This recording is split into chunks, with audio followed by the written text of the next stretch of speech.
Metaphor ReFantazio was a huge success, breaking 1 million sales on the first day. As we said in our ReFantazio review, linked up there. The game carries a lot of different SMT games' DNA with it. This had us thinking about the other SMT games and, consequently, had us thinking about what's next for Atlus and SMT. Maybe it's a little too early to think of this as ReFantazio just released and Atlus is still basking in the success of their 1 million sales. However, remember that they didn't have a problem releasing 3 games this year. 4 if you count Unicorn Overlord, which we also reviewed. Actually, now that I think of it, we reviewed all of them. Given that, would it actually be out of character for Atlus to give us something else in the next 3 to 4 months? No, I think it's very much in the realm of possibility. So then, if they were to release something, what would it be? What should it be? Well, in my opinion, there's something that Atlus hasn't revisited in a long time, and they should.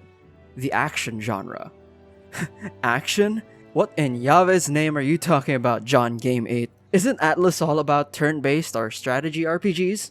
Well, Atlus has made action games before. It's just that we feel that they need to do it more. You mean Persona 5 Striker? You shut your damn mouth. I'm trying to push my Raidou agenda. It's Raidou. It's Kuzunoha Raidou. Back in the PS2 era, Atlus released a spin-off to the spin-off series, Devil Summoner. Atlus likes doing that kind of thing with the SMT franchise. Persona's the prime example. Anyway, this, at the time, new series featured Kuzunoha Raidou the 14th, a young devil summoner working for the Narumi Detective Agency as an apprentice part-timer. However, this is merely a cover-up for his true role, protecting the capital from demons and ensuring that the supernatural doesn't interfere too much with the everyday affairs of humans. Again, the Raidou games had the unique feature of being an action RPG in a series that's mostly turn-based RPGs. Even though an action RPG seems like a far cry from SMT's usual, it still retains a lot of the core gameplay mechanics of SMT, just in an action format. Raidou still has an encounter system that most turn-based RPGs have.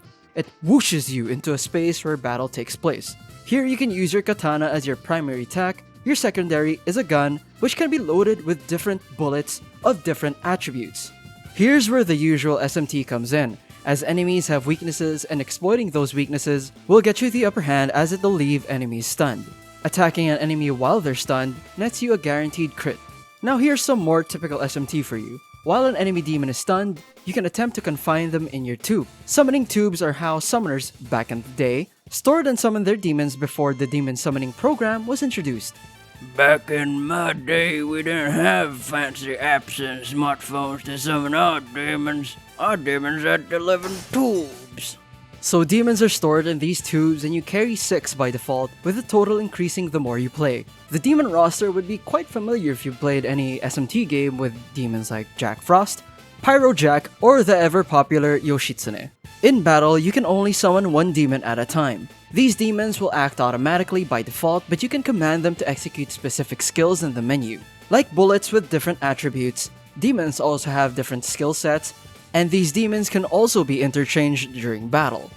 You can even learn combination skills, strong skills that you do in tandem with your summoned demon. These combination skills also differ depending on the type of demon you have summoned. All of these allow the player to change their plan of attack during combat to adapt to the enemy's weaknesses. Of course, it also wouldn't be an SMT without a Demon Fusion. Demon Fusion allows you to summon stronger demons by fusing those that you already have in stock. Some demons cannot be found in the wild for capture and can only be obtained through fusion.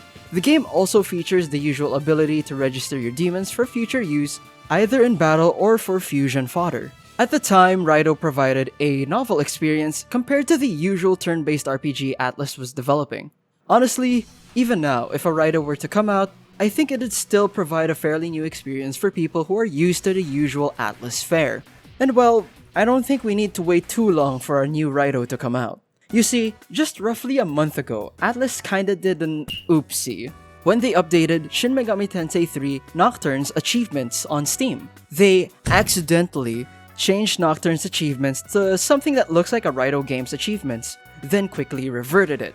Now, Atlus usually does this thing of doing an oopsie to drip info to the community in the guise of a leak or a mistake. Like, back when a Persona 3 remake was just in the realm of rumors, they accidentally posted something on Instagram. This revealed the official existence of Persona 3 Reload along with Persona 5 Tactica. So with this in mind, it's not too far-fetched to assume that we'll be getting a new Raidou release around early 2025 maybe? The most plausible game for Atlus to release would be a collection of the PS2 duology, Raidou Kuzunoha vs. the Soulless Army, and Raidou Kuzunoha vs. King Abaddon. However, what we want to see is something more than that. What we want to see is the Raidou series fully revived with a shiny new entry to the series. I mean, come on, Atlus! It's time to stop beating around the bush. Stop teasing us. We know that you know what you were doing by introducing the character of Yakumo in SMT5. I mean, look at this guy. If that's not, hey, wouldn't it be so funny if we made a new Raidou signaling? I don't know what is. And I think that it's just about time Atlus steps into new territory. Well, new territory again.